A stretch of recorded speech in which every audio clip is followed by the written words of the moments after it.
Hi everyone, Shane here from ComX. This is episode 4 of the AusComX Show. We're here to talk with Brad Adan about his new Kickstarter for Super Ready Battle Armour, Lady of the Light. So let's get started with the show, and I've got to actually scroll to where I'm meant to be. Okay, let's just do the...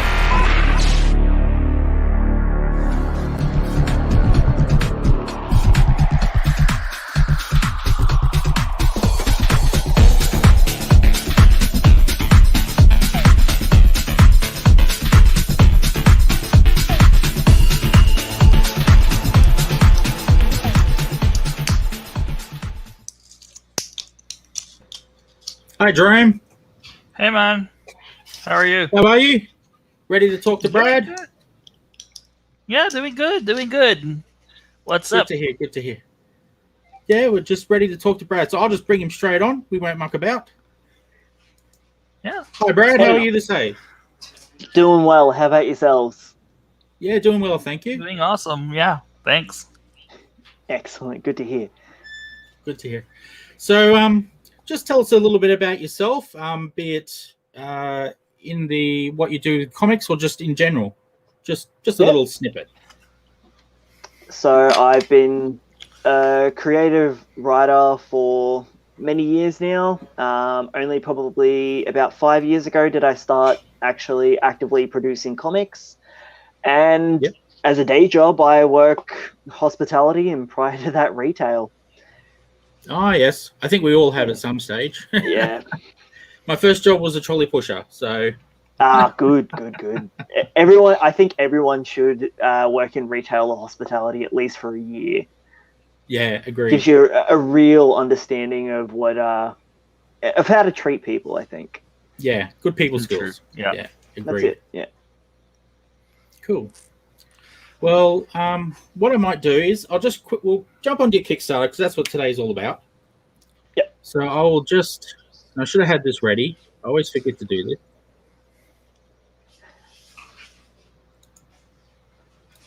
Always wait until it's time to start talking about it, and there we are. So this is your Kickstarter. We're going pretty well.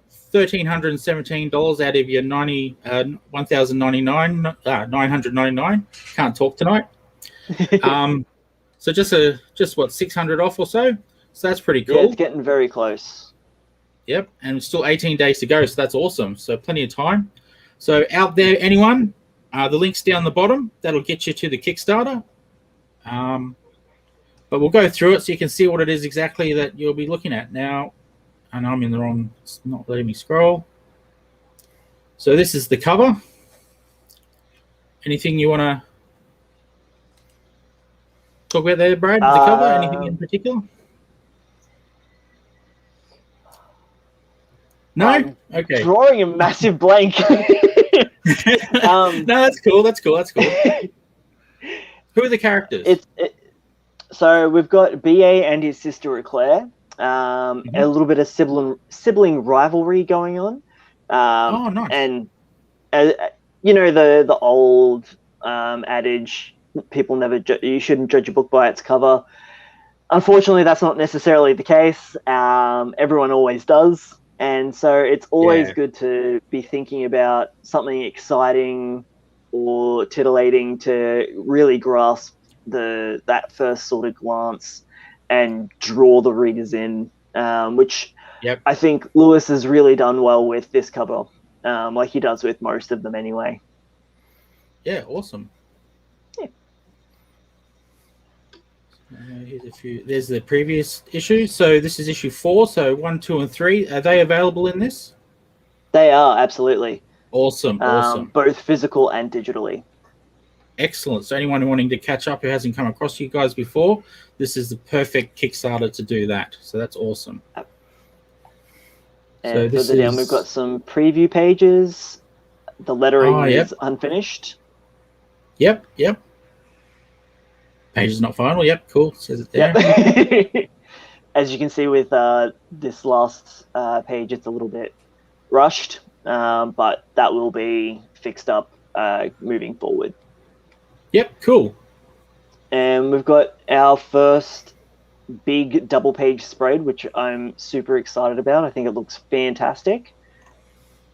Oh yeah, nice. Oh. And there's people who are fans of these things here will like it. Yep, cool. Yep. So we'll just quickly go through the tiers. Yep. If you want to do that. So I'll let you run the show here. You just tell me when to scroll.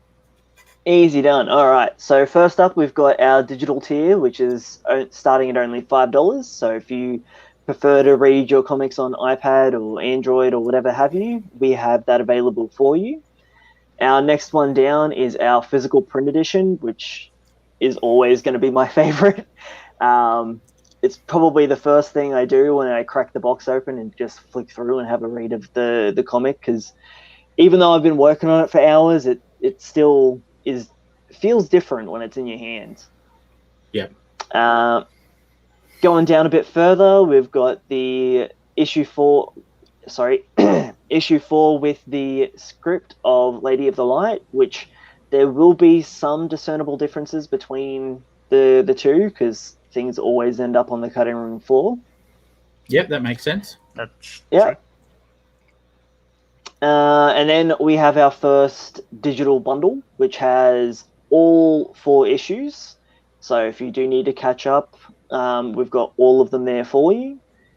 Yep. And going down a little bit further, we have probably our most favorite character, Susan, the sophisticated AI robot that looks like a bucket and a mop.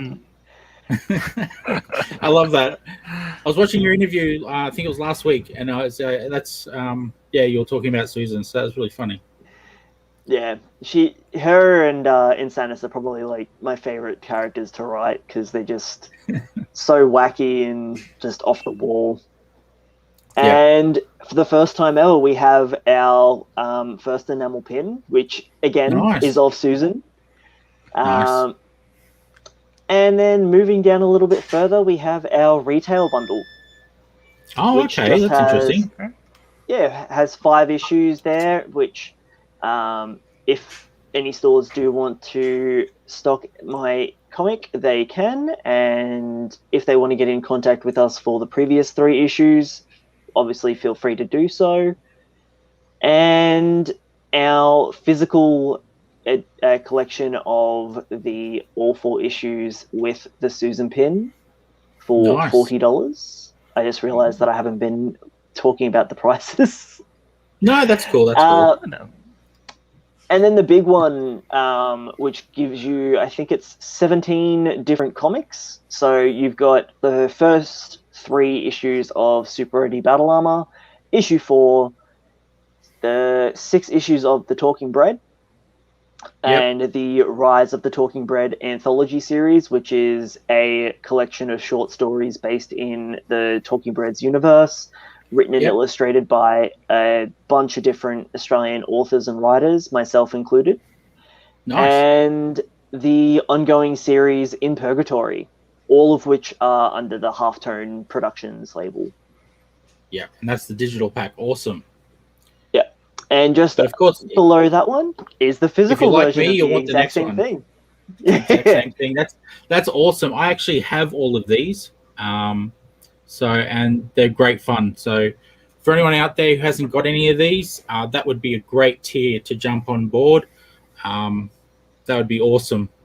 Way to the In Purgatory, the really cheap bread too. And it does for how many comics you're getting there. That's that's awesome. It's almost like $10 a comic, but then you get 7 for free. Also, the Rise of the Talking Bread is actually pretty much in and of itself almost a trade anyway. So you're definitely getting your money's worth with these ones. Definitely. And our final tier is actually all sold out now. All sold out. The cameo bundle. So we had 2 available to get yourself drawn into the comic, as well as like a little caricature, character profile type thing there. That's really cool.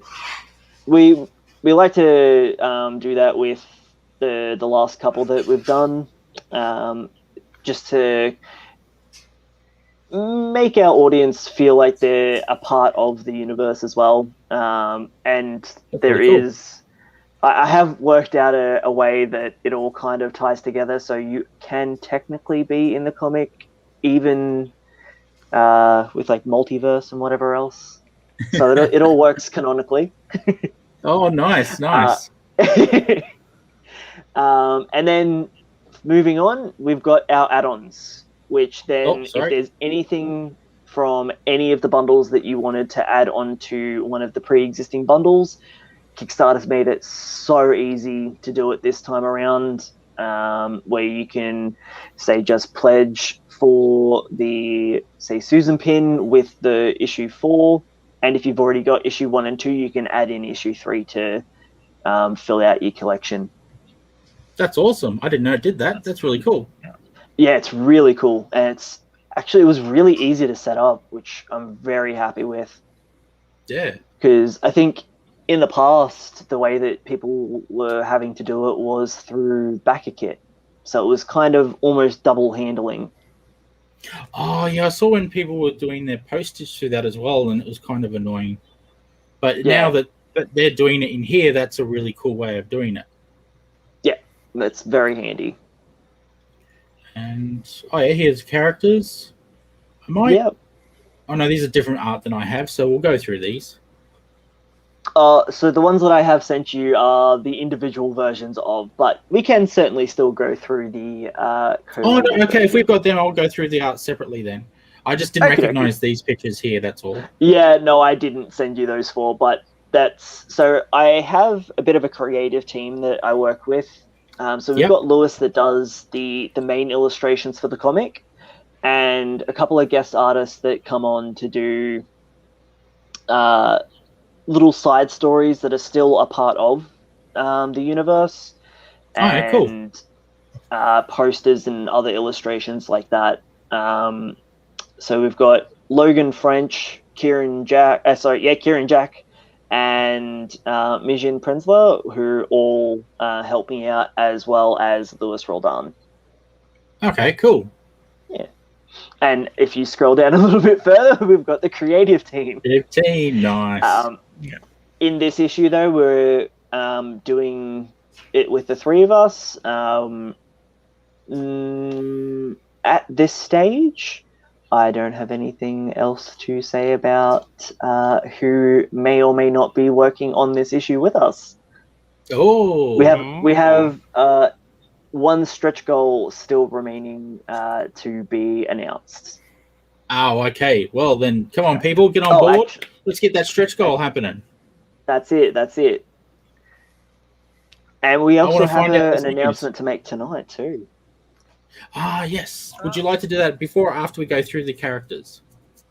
Oh, we can do it after. Okay, cool. Well, what I'll do is we've gone through the Kickstarter here. So just go to that link that's scrolling across the bottom there, everyone. And that'll get you the Kickstarter. Have a look at all these great rewards. These are great packs. And just find what suits you. And help Brad and Halftone out and let them publish more and more comics. So this is great. So I will just get out of this screen. And here we are with the characters. And I will boost that up so everyone can see properly. So first up, we have Oracle. She's only actually made an appearance in issue 1 so far, but will be returning in issue 5 once we finish production on the current issue. She, like her name suggests, can foresee the future. But as the future is always changing and malleable, depending on people's decisions and actions that they take, it's not set in stone. So she sees a version of the future. Okay, that's really cool. I like that take on it. Yeah. Who do we have next? So this is one of our main characters in one of which issue was it? Issue 3. Infector, one of the main boys, gets shot and turns into this insane-looking beast. Yeah, it's really cool. Yeah, I'm very happy with how it's turned out. Yeah, nice. I think he's also in. Does he have a human form? I think I've got a picture of him in the human form as well. You do. You do. And this is our other main protagonist, BA, who comes from a family of, secret agents would probably be the closest term. Kind of like modern day ninjas, essentially. Oh, cool. Yeah, so very much skilled in like espionage and whatever else, except he has disowned his family, and him and his mum don't really get along very well, which is shown pretty much immediately in issue 1 after he's been bailed out of jail by her. Ah, yes. Okay, so that's BA. And his sister, Agent Eclair. So all of the people in his family get code names, pretty much given from birth. Except for BA, he has disowned his, and that's why he goes by simply BA. Oh, okay. Cool. Yeah. So Eclair still worked with. Yeah. So she's the one that's on the front cover fighting him with the Kasari armor. Yep. Sorry, I got a horrible memory. Yep, I remember now. Ah, that's all right. And next up, we've got Hawk. So BA has fallen in with a band of ruffians from the neighboring country that, even though they are technically a gang and seen as such by the authorities and whatnot, they aren't a gang as you would typically think. They do a lot of good for the community and try and help out disenfranchised people and refugees and everyone else in their community.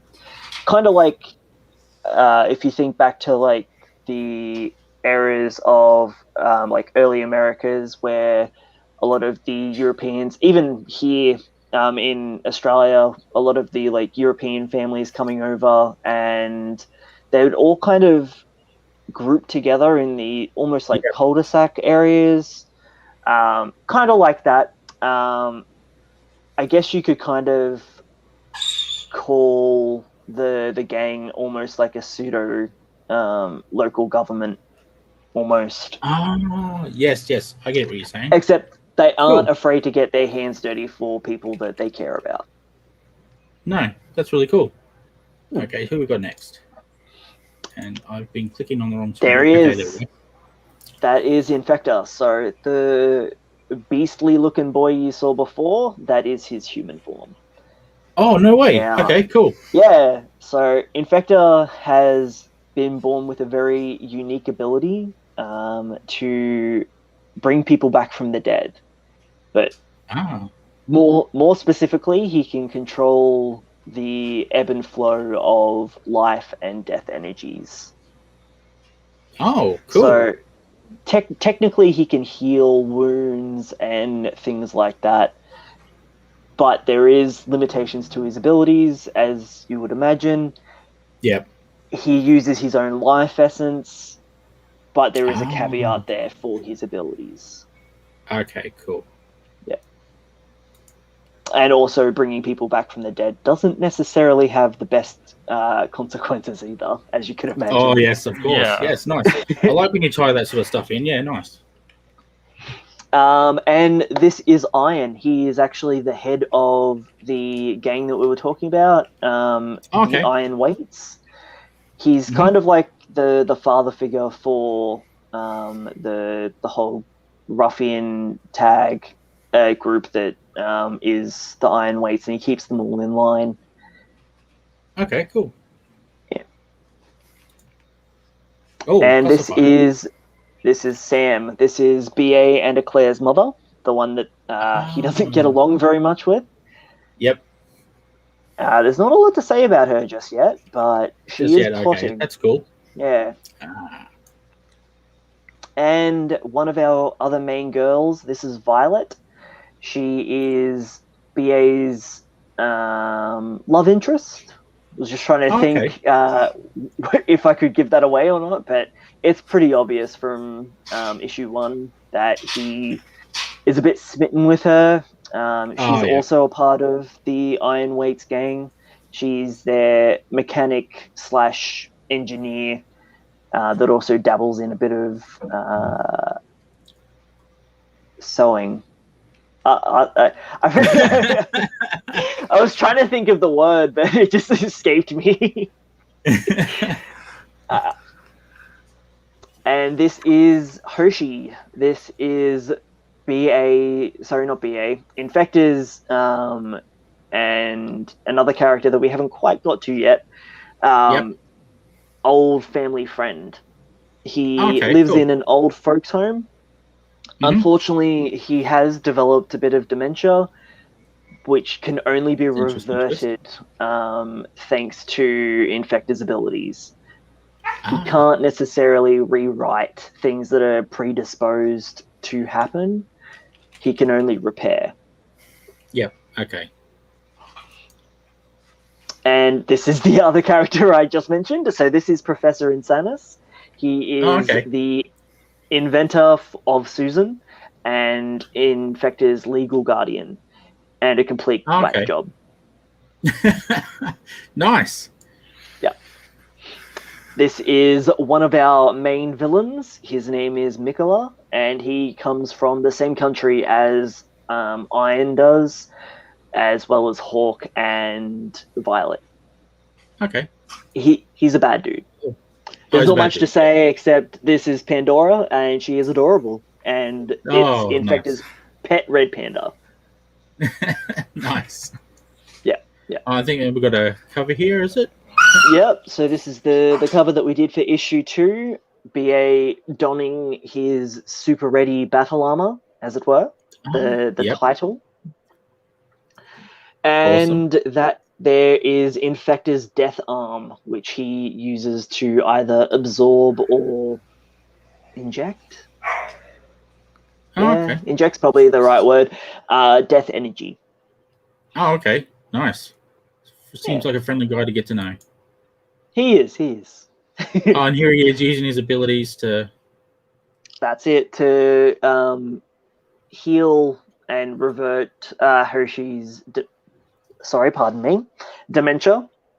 I did actually forget to mention when I was doing my introduction, I also have a bit of a background in aged care as well, which is where a little bit of this kind of comes into it. I've noticed that with a few people that they bring in past experiences into their stories. That's really cool. Yeah. It's a lot easier to write about what you know. That's true. Whether or not it's something from personal experience or a lot of research. Yeah. So this is the full getup of the Super Ready Battle Armour Mark 1. And you get to see it in the first 3 pages in a flash forward in issue 1, where the whole gang is fighting some demons in the city. And and Susan. This is Susan, everyone's favorite, because this is what cracks me up. She doesn't make sense. So she's on a little Segway, which she somehow manages to move around. And she speaks through her little headpiece there, which is basically just a walkie-talkie. That's awesome. Trust me, though, she is very sophisticated AI programming. Cool. Before Jerome asks questions, I've got to ask, where did you come up with Susan? Admittedly, she was just a gag character that was just kind of being tossed around, and it just kind of stuck, and built a lot of depth around it. And now she's one of my favorite characters. That's really cool. Basically, just started off as a bit of a gag. Nice. Yep. And these are the pages. Yep, cool. And these are the incomplete pages. Is that right? Yep. Yeah. The same as the ones that we just saw on the Kickstarter as well. Cool. I'll go through them quickly then. And I think this is the last picture. So this is Infector, So- is it? Yep, correct. That's Infector again, with both his life and death arm activated.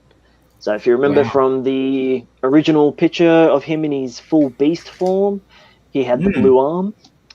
So his left arm is what controls the ebb and flow of life, and vice versa to his right arm being the death That's really arm. cool. The artist's done a good job interpreting that. That's Absolutely, really cool. yeah. And black screen, so let's get rid of that.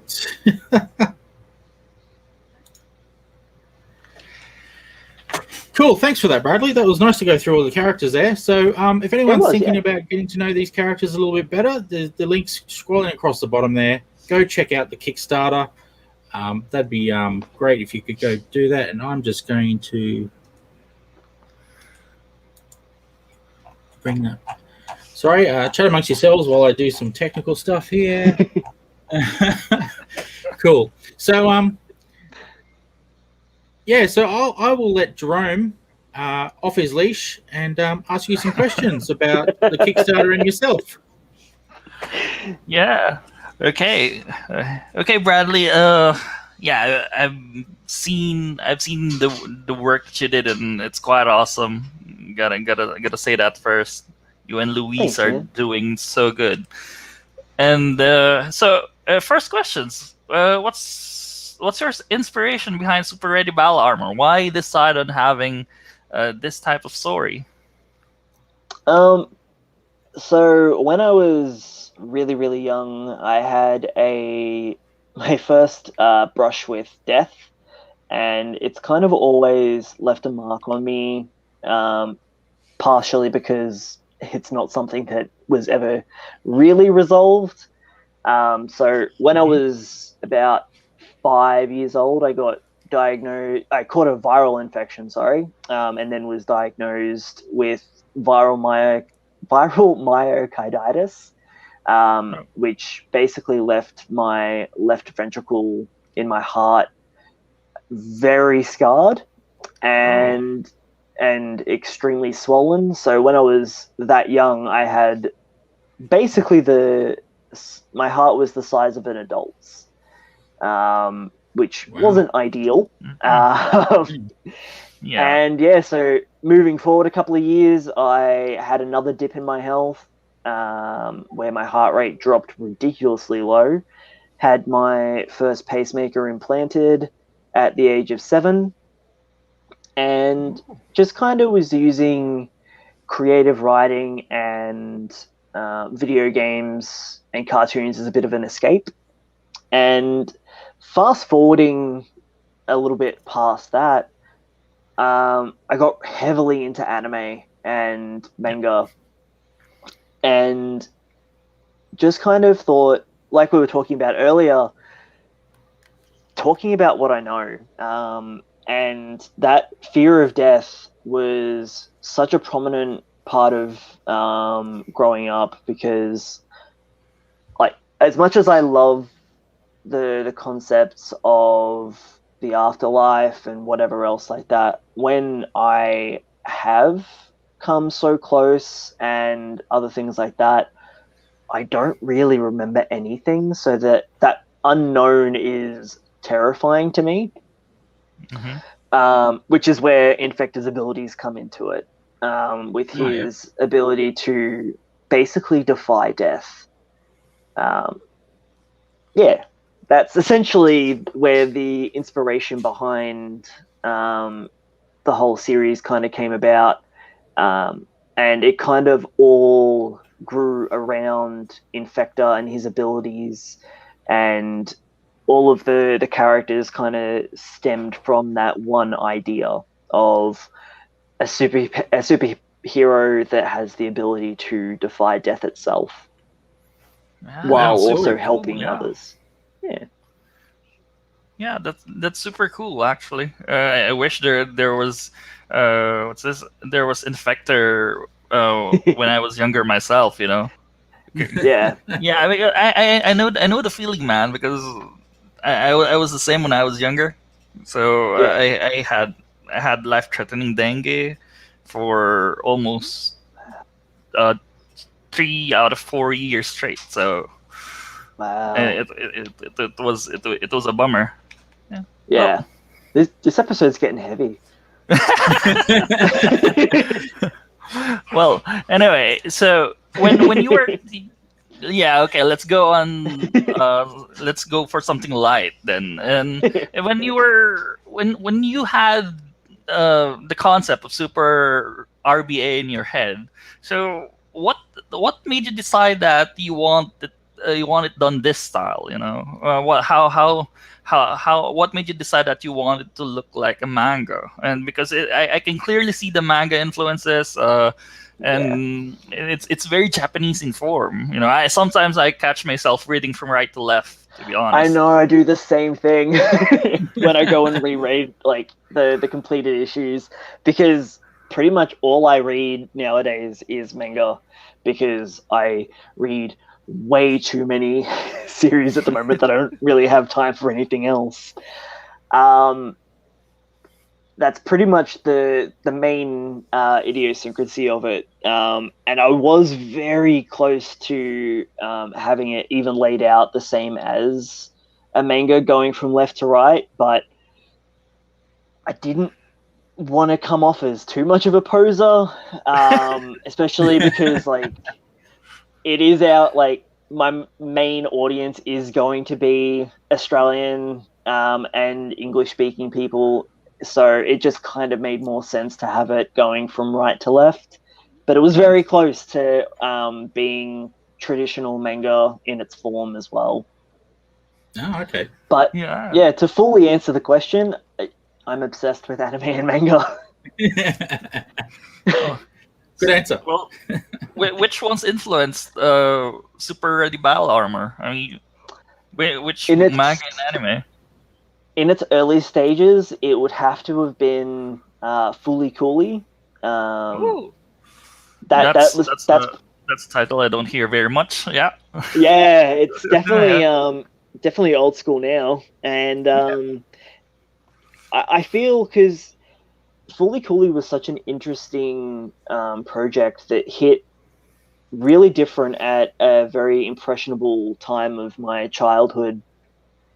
And because it is a coming-of-age story, if you do really dig into it, like on a surface level, it's just wacky, zany, off-the-wall craziness. But if you dig a little deeper, there's so much hidden meaning and brain not work anymore. I was on a roll and then it just stopped. Yeah, like there's so much hidden lore and stuff in there that expands on what is just on a surface level. And probably the lightheartedness really offsets the serious heaviness of that transitional period between adolescence to adulthood. Yeah. And it really did just open my entire world, because it was one of the first anime that I really watched and not just viewed, if that makes sense. Yeah. And probably from there would be the absolute epic that is One Piece. Oh, yeah. Yep. Which is just insane on the scope. Still going. Yeah, over 1,000 chapters now. It's not gonna end anytime soon. I know, it's absolutely insane. And like the quality of that series is just awe-inspiring. Yeah, and personally, whenever I read Super RBA, it reminds me a little bit of Hunter x Hunter, actually. Funnily enough, I actually haven't read or watched Hunter x Hunter. It is on my backlog, almost at the top. You should, man. You should, because there's a character there with almost similar powers than like Infector, but it's an entirely different thing. They have the same mojo going, but it's an entirely different thing. And it reminds me, because the art is when the manga artist does it properly, Hunter x Hunter is looks really nice. It really reminds me of how you panel, how Super RBA is paneled. So kudos to that. All right, now I'm gonna really have to check it out. All right, you bumped it up to the top of the list. Some of my friends are going to be very happy to hear that. So, what's the process that you follow whenever you make a Super Ready Battle Armour story? Because every writer, I'm a writer myself, so we all have our own processes. So, how do you do yours? I kind of have the full first story arc planned out in major beats, and tried to condense that down again into each individual I almost said episode issue of the comic. Yeah. And then from there I do a plot synopsis of what is going to happen in that issue,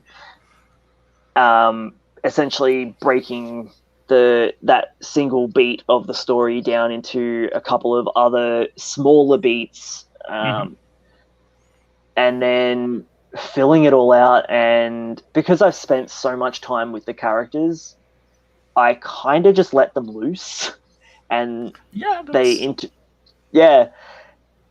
just kind of interact with one another. I guess in my head, which makes me sound crazy now that I say it out loud, but you get it. You get it. That's fair. But yeah, so then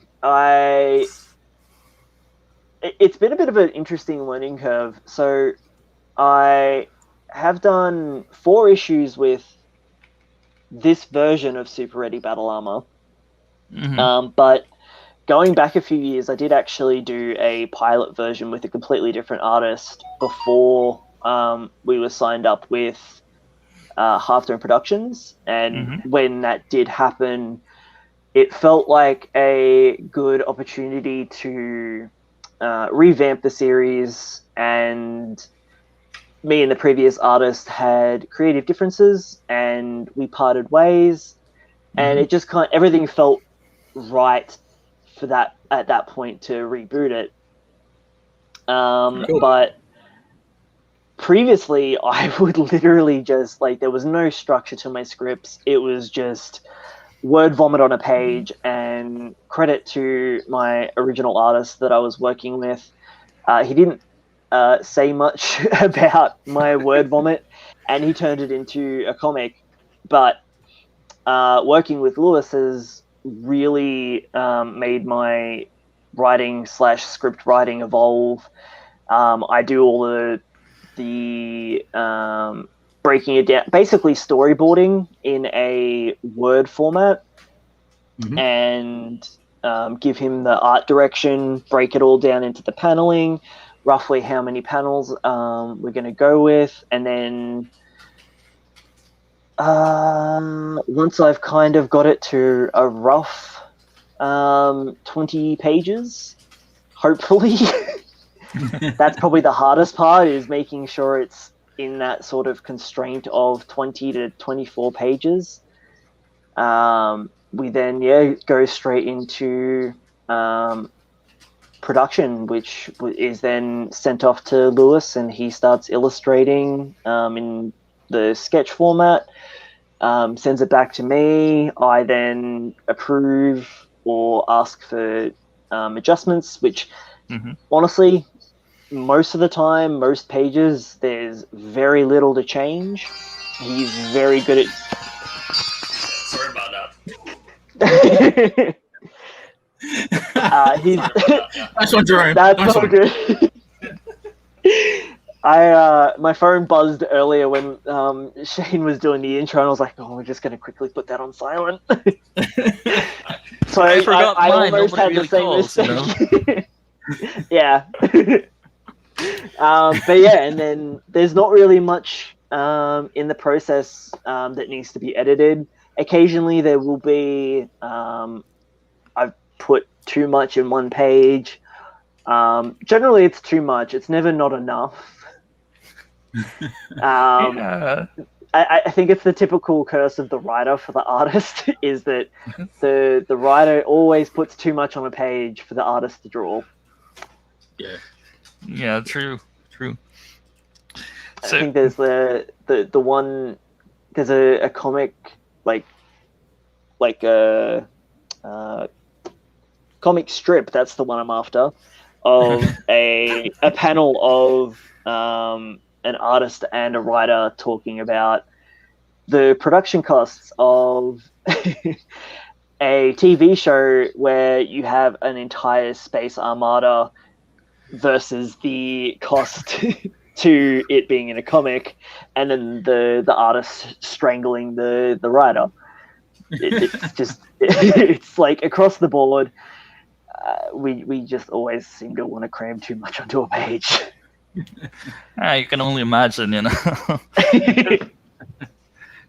So I try and keep that in mind as well. Yeah, because it's nice to leave things at the reader's imagination when you're writing, but when you're drawing, you know, you can't leave anything for the imagination. Yeah. So how did you meet Luis? You know, I mean, I've heard he. How did you meet Luis as your artist partner? You know, on this one. Yeah, so when we did sign up under Halftone Productions, I started hitting the ground running, looking for an artist, and I did try a couple of social medias, but it didn't really net much results back when I was doing it. Probably about 4 or 5 years ago now. And I was actually at a convention. I'm trying to remember. I think it was before we signed over, where someone mentioned a website called Upwork to me about how they got in contact with their illustrator who was over in Thailand. And I was like, oh, that's really cool. And so then flash forward a few months when I was kind of smashing my head against the computer keyboard and trying to figure out how I was going to find a new artist. And yeah, reached out to the other creator and was like, hey, what was that website again? And yeah, it's basically like a freelance website where you can post jobs and be hired as a freelancer, essentially.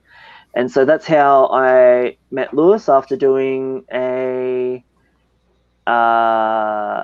shortlist, essentially. So I put up a job posting and had a good handful of artists apply, which was really bizarre, being on the opposite side of the interview table, essentially.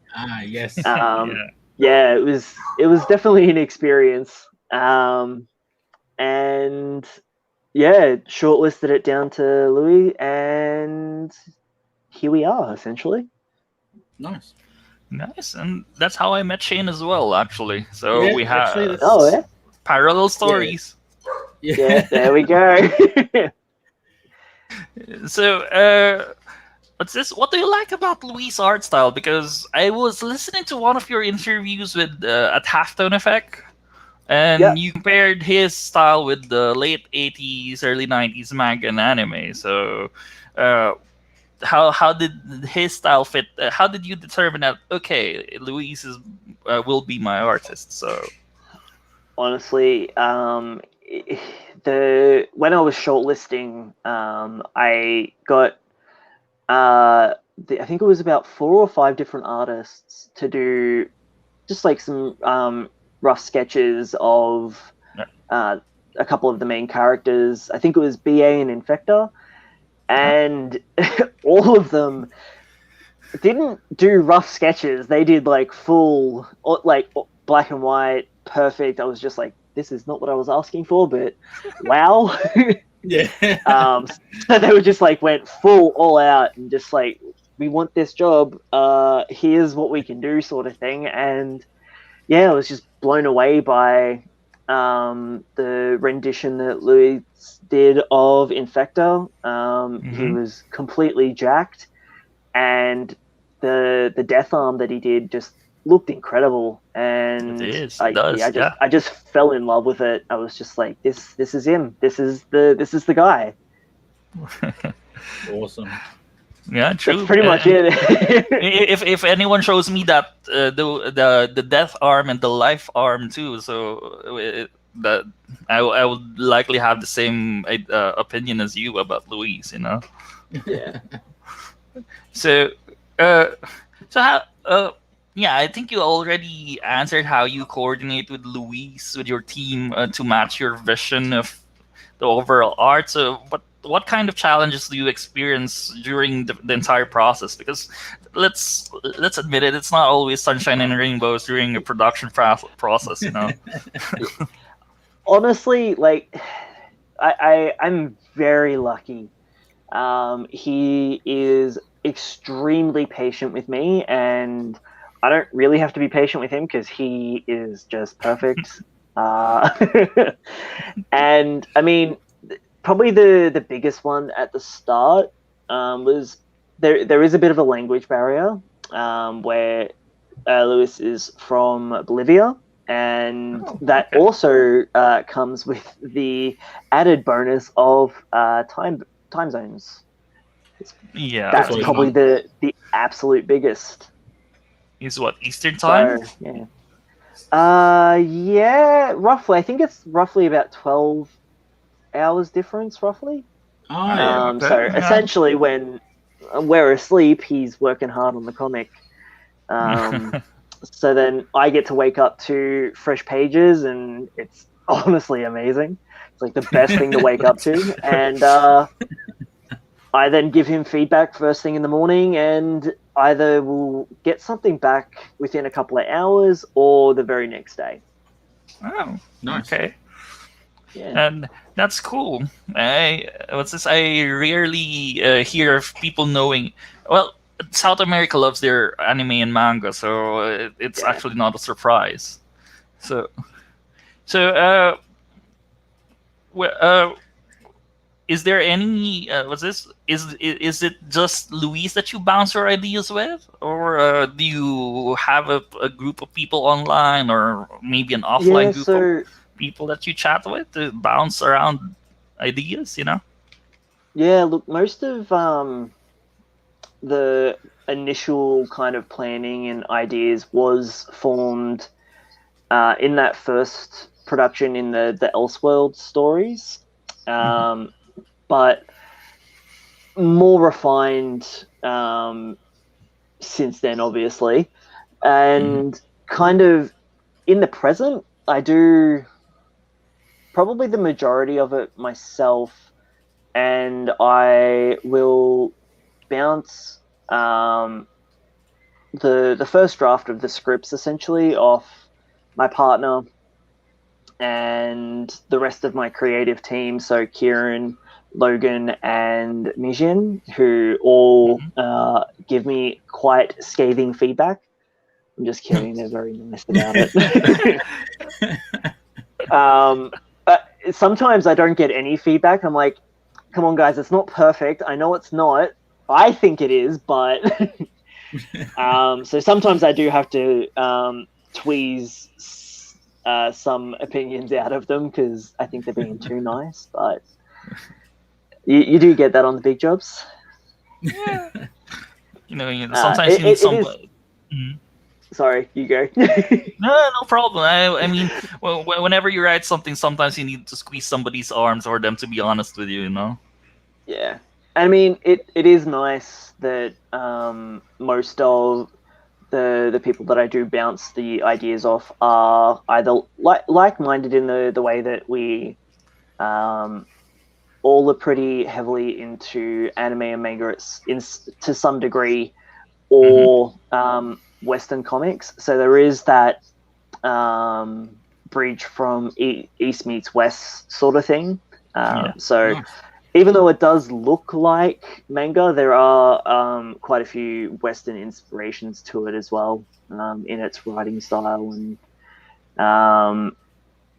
that's actually probably about it. It's mainly the writing. The visuals is just all anime. Well, so how far do you plan on taking Super Ready Battle Armor? I mean, do you have a set number of issues in mind? I mean, do you have the endpoint pinned down, or are you planning to have more along the way and just build up on the story, build up on the world? You know. I have a very rough idea of how many issues I want to do for the first story arc, and the first story arc, it will have a conclusion. Ultimately, it will depend on how viable essentially it's going to be post that. Mhm. So the first story arc will probably, I'm thinking probably 12 to 18 chapters. Kieran's going to kill me, but that's probably roughly how much I'm looking at. So I am looking at trying to speed up production a little bit as well, what with my health and the pandemic slowed things down a little bit as well. But mainly the biggest hurdle would be finances, is because I obviously don't want to not pay Lewis because his artwork is fantastic and he needs to eat. Yeah. And unfortunately, I also have to eat, so that's where the Kickstarter and stuff comes into it as well. But yeah, I'm probably looking at about... It's really going to depend on how much I can... Sorry, I had to put that up.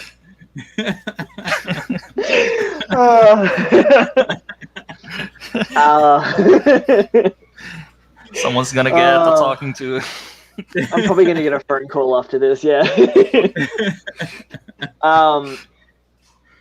Roughly, yeah. I'm hoping to keep it at 12, but as we always do with writers, when we're writing things, we get ideas and we want to expand more on the world and the characters, and 12 chapters quickly becomes 24, and 24 becomes 48. Yeah. I'm not going that big anytime soon, but I mean, ideally, like, all of my inspirations and mentors that I look up to all have quite long-running serialized manga. I mean, I'm not looking at 1,000 chapters like Oda, but it'd be nice to get like up there. Not nowhere near that close, but yeah. Awesome.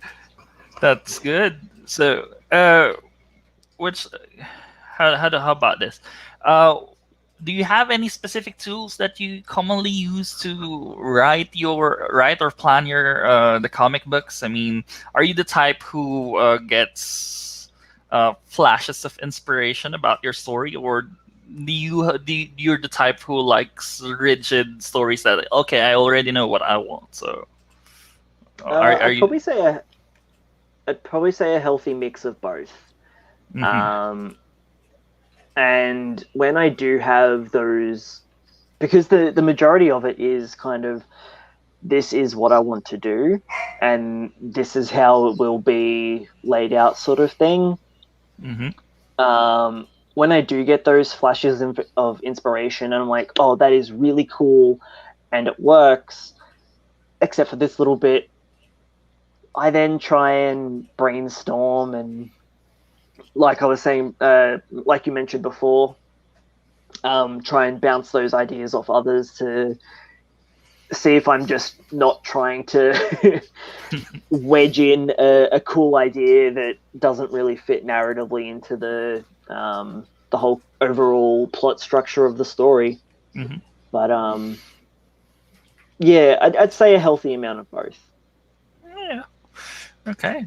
So, I mean, do you read a lot of books? Because we're right. You are, you're a writer. I'm a writer, and I guess it's a requirement for us to read a few things so that we can expand our horizons. You know, I mean, Yeah. do you read books, and which ones are your favorite?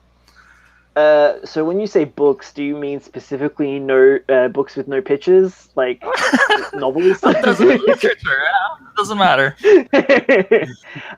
Look, admittedly, when it comes to novels, it's been quite a while since I've actually sat down and read a book. Like when I was growing up, I was pretty into Harry Potter, like most people in my age group was. There was also I think it was the Inheritance series, that like Aragon and Brisinga and all of those, which I never did actually finish, and I really need to get back into that. Like, it's been well over 10 years. And even more edgier sort of stuff like the Vampire Academy, which I had my vampire phase back in high school. And I've always been a sucker for romance in any sort of story. And it had a nice balance of romance and action in it, which was kind of cool. And then manga happened and books kind of fell to the wayside.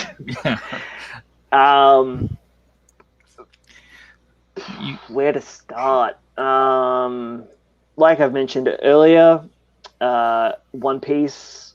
I've more recently been binging a lot of the Shonen Jump series on their manga app because it's just so easy to digest it. So there's a lot of new series and ongoing ones. Kaiju number 8's really cool and only just kind of starting off. Chainsaw Man is amazing and is getting a anime adaptation soon. I cannot recommend that enough. I've heard. Yeah. Oh, it's so good. The artist for that actually has done a rendition of Captain America. It is very different to the Marvel interpretation, because all of Chainsaw Man is about demons and things like that, so it's almost like a demon interpretation of Captain America, because all the demons are like idealized forms of fears that people have.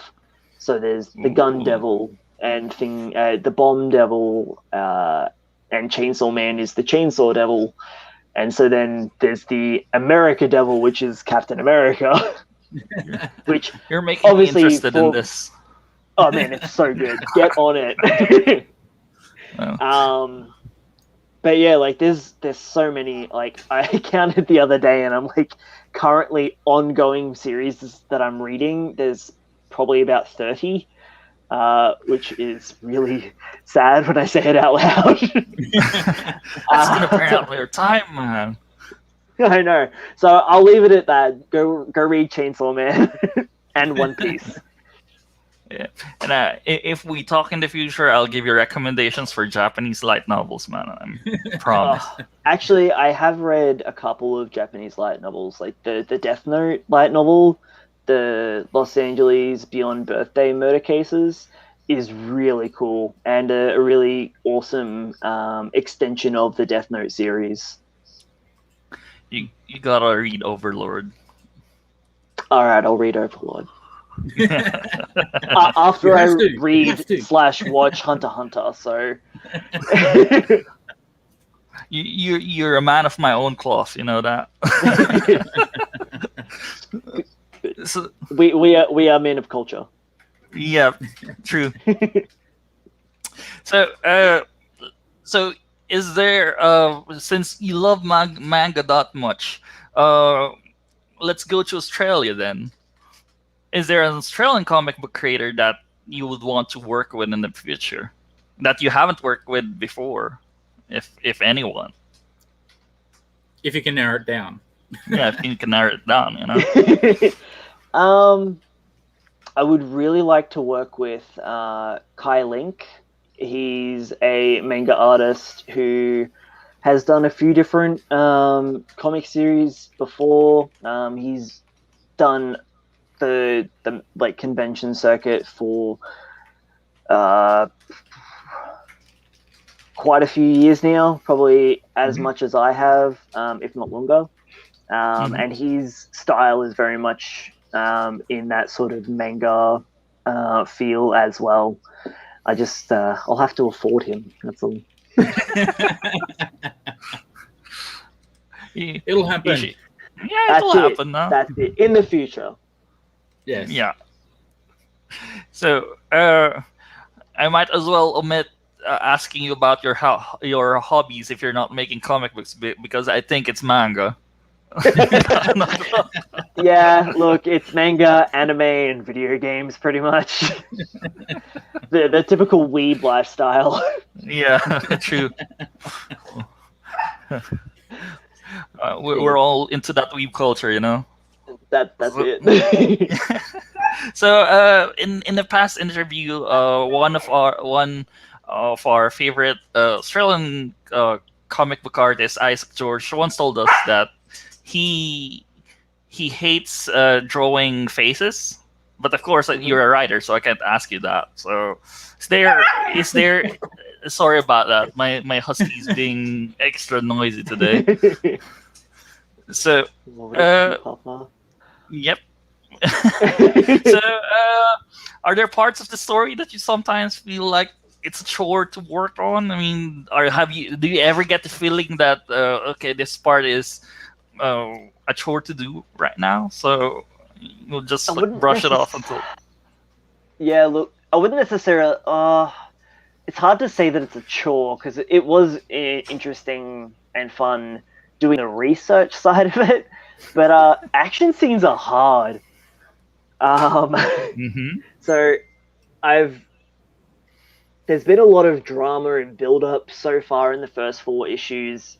Issue 1 kind of is the only sort of physical fight that there is. There is a bit of gunplay and things like that, and intimidation, but in issue 4 there will be a couple of action pages with martial arts, and that was difficult. It was very difficult. Because I had to research a lot of different martial arts videos so I could kind of get sort of the forms that I wanted, and researched a lot of different manga to see how they illustrated their fight scenes, and yeah, it was hard.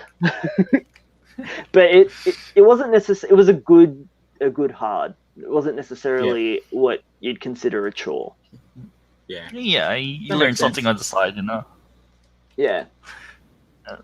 So I've also heard you've been teaching yourself new skills recently, like in design and stuff. So yeah, that was a nightmare. So what skills? What are your favorite self-taught skills that you have like zero idea before? How do you Probably do them? that. Honestly, lettering was probably the biggest hurdle that I had in learning how to do that from scratch, which I'm kind of starting to do a bit of tutoring in my local disability community.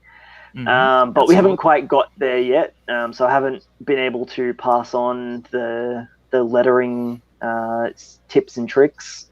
We're still kind of in the early stages of like character designs and plot settings and whatnot, which I've also, going back to your previous question actually about what I've been reading, the non-manga / manga adjacent thing that I've been reading is Hiro Araki's Guide to Manga.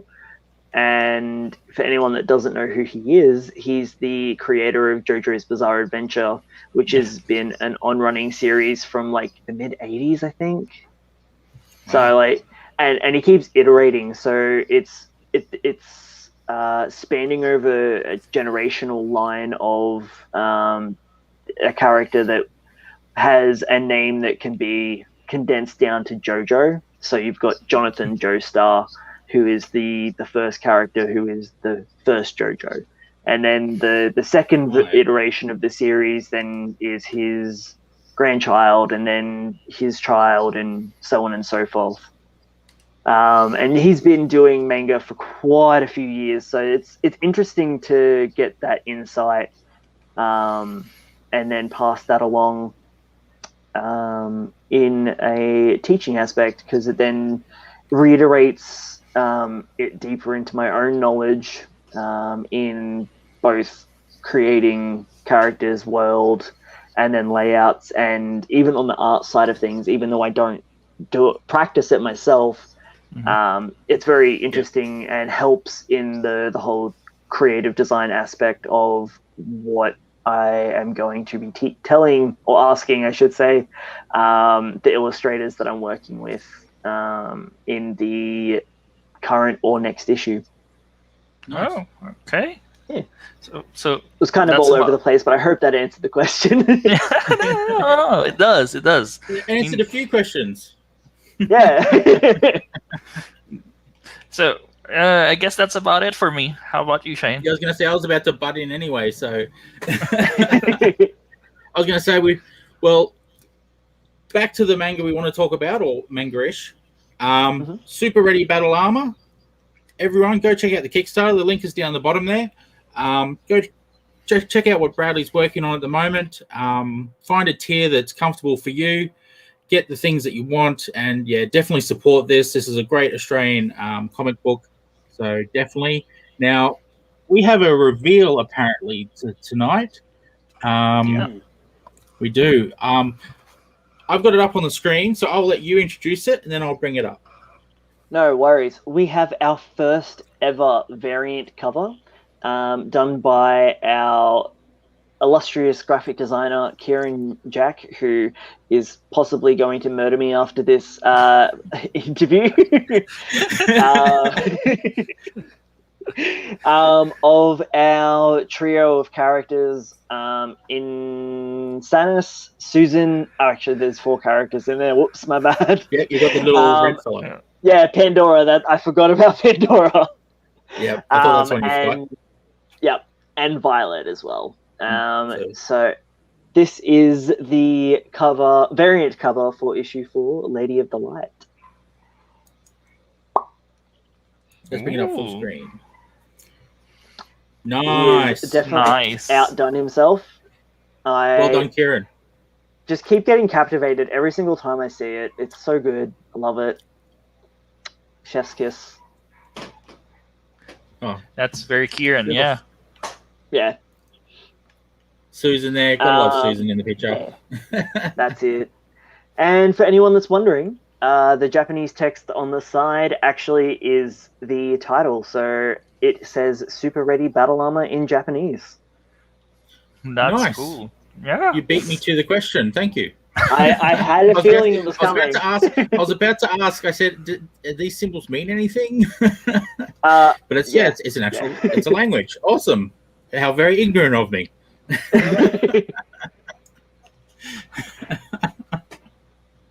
Cool. Well, variant cover. So that's is that how do you get that in the Kickstarter?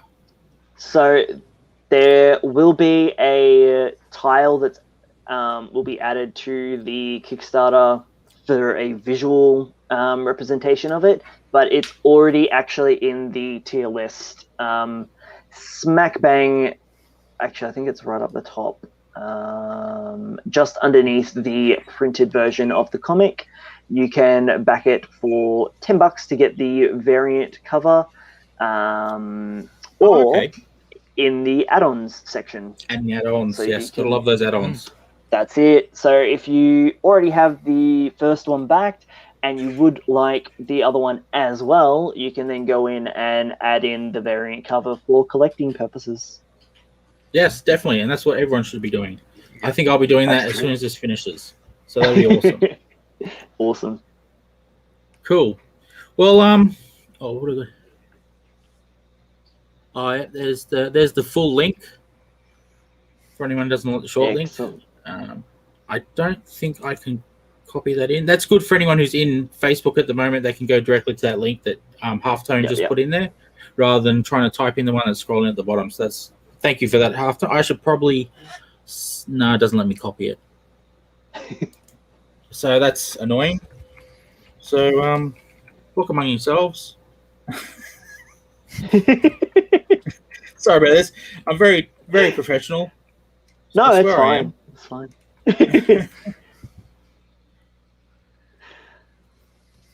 I'll put in my link because that's the one I can type because I can't copy and paste that one. And that'll go. Thank you, Kieran. I'm guessing that's who Halftone Productions is. Yeah, it for is. making me realize that I really need to share a link to people to make it a bit easier for them. Yes. Rather than it's always interesting how like algorithms and stuff work as well. So yeah, when it comes to links, so yeah, it's always easier if they can just click as opposed to typing it out. Yeah, I think in the description I had the link. If I didn't, I'm really slack and I apologize. I did. Okay, good. Because if I didn't, I was going to feel really bad for a second then. So I've just shared the short link that I created simply because it was easier to type. Yeah, that's the only reason I use that. Well, thank you very much, Bradley. Great show. Yeah. Is there anything else you want to say about the Kickstarter before we let you go? Not really, apart from if you could back the project, I'd be greatly appreciated. If you can't, however, because I know times are tough, if you know anyone that is into anime, manga, or just comics in general, please make sure to share it to them. And that was really creepy. And yeah, make sure to share it to your friends, family, and anyone else who you think might be interested in it. And thank you in advance for all the support. And thank you guys for having me on the ComX Show. Yes, you're welcome. It was a pleasure to have you. And yes, that's a very good point. Even if you can or can't pledge, sharing is always a good thing. Get the word out there that this exists. Let people know who can and want to pledge for this, get to know about it, because Bradley can't let everyone in the world know on his own. So anyone who can help that way, that's awesome. Thanks, Bradley. Well, thanks, guys. I'll let you. Thanks, yeah, Bradley. Thank you. Have a great night, and have a good night. Yep, I'll kick you off, and then we'll just go over a few other things with Jerome. Thank you very much. No worries. Thanks, guys. See ya. See ya.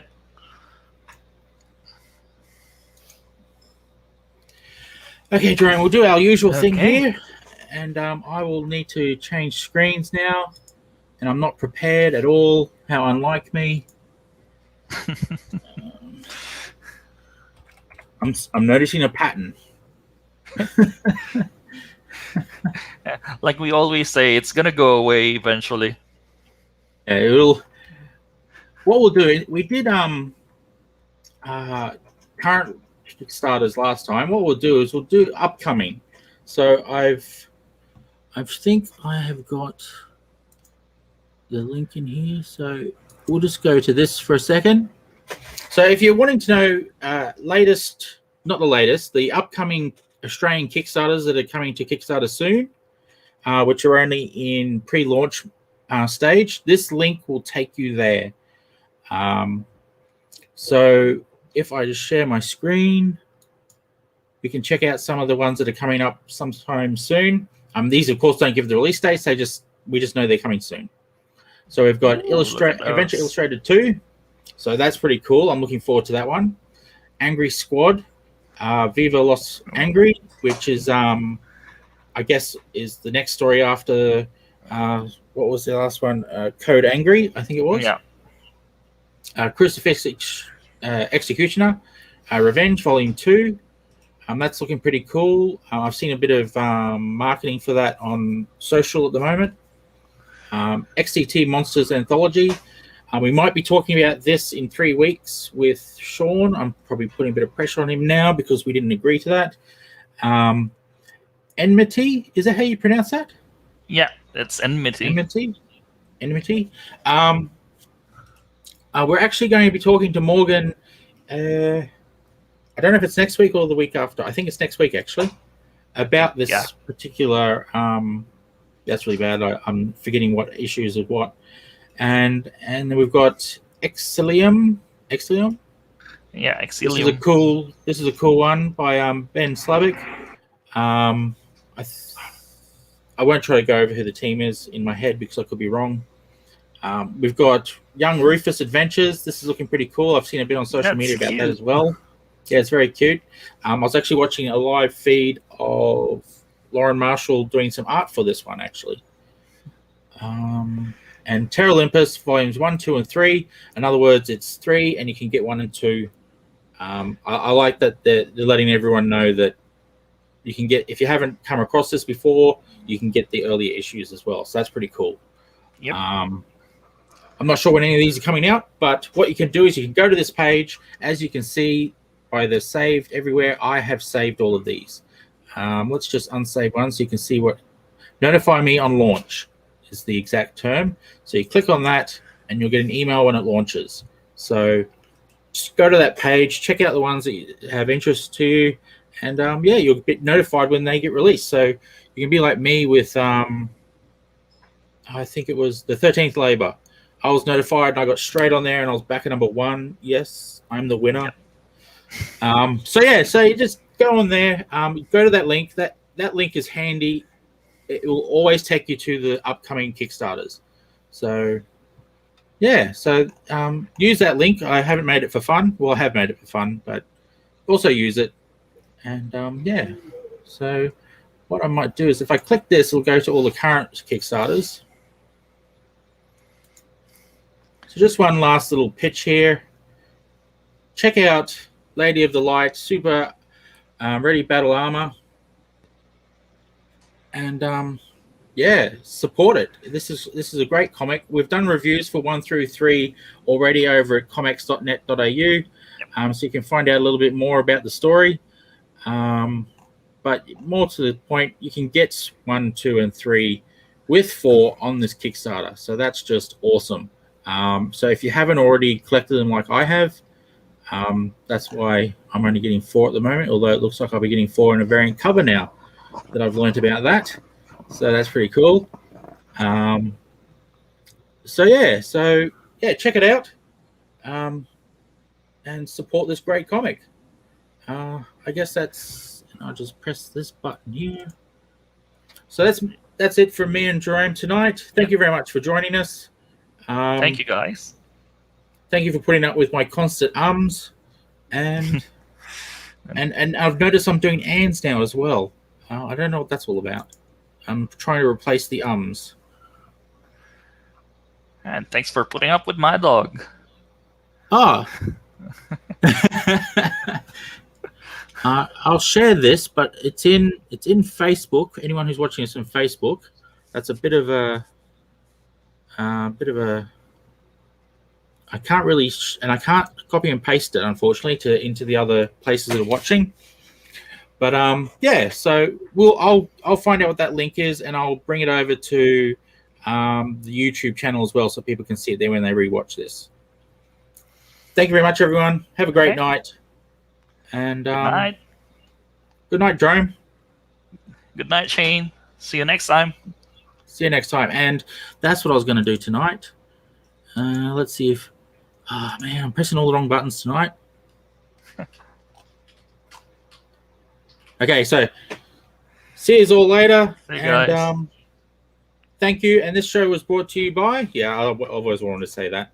Not really, but comx.net.au. This is the hub. This is where it all started. I will just get rid of that little banner there. And I'm in the wrong thing. I'm so good at this. There we go. And this is where it all started. This is where the idea for the show came from, was this site. So check it out, comx.net.au. It's a nice little hub, as I like to call it, for all things comic books in Australia. We've got creators, we've got local comic stores, we've got events, and we've got comic reviews. So yeah, check it out. Thank you very much. Go to superrba-ks at comx.vip if you're typing it in, or go to links that were shared, and that'll get you to where you need to be to support this Kickstarter. Thank you very much, and have a good night.